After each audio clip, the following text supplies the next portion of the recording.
Bienvenue dans les locaux de l'Observatoire à Maroc, qui est une association que nous avons créée en 2009 pour s'intéresser à un sujet qui était tabou et qui aujourd'hui est un déni, c'est la santé des dirigeants, que ce soit des commerçants, artisans, professionnels libéraux, agriculteurs, start-upers, entrepreneurs industriels ou de services. Tous les dirigeants ont tendance à dire « je n'ai jamais le temps d'être malade ». Alors, venez voir, nos hypothèses, elles sont affichées dans nos locaux.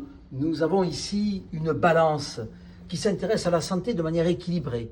On a toujours considéré que la santé au travail, c'était des facteurs comme le stress, la solitude, l'incertitude du carnet de commandes. Ça, ce sont les facteurs pathogènes. Mais, et nous sommes très attachés à ça avec l'Observatoire à Maroc, on s'intéresse également aux facteurs salutogènes, c'est-à-dire les facteurs qui sont bons pour la santé. L'optimisme, la maîtrise de son destin, la capacité d'adaptation, l'endurance, le hardiness, tout ça c'est bon pour la santé. Et donc, nous avons une balance. Cette balance, nous l'avons mesurée auprès de centaines, puis de milliers d'entrepreneurs. Et venez me voir, car nous avons avec Thomas Lechat, un de mes anciens doctorants, catégorisé ici, vous pouvez peut-être le voir, l'ensemble des stresseurs et l'ensemble des satisfacteurs de la vie d'un entrepreneur.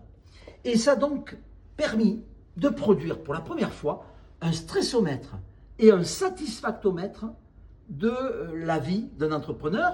Nous avons, par des modèles de régression, montré que ces échelles étaient prédictives. Et regardez bien, le dernier tableau, nous l'affichons comme si on était dans un musée. Nous avons publié un article que vous pouvez retrouver sur le site internet, qui a été publié dans la revue Entreprendre et Innover, qui décrit de manière très simple le dispositif digital qu'on a mis en place à ce jour. On a plus d'une centaine de partenariats partout en France, on exporte même en Belgique et on espère même aller au-delà. Tout ce dispositif est expliqué en langue française, j'insiste, parce que souvent nos articles sont en anglais.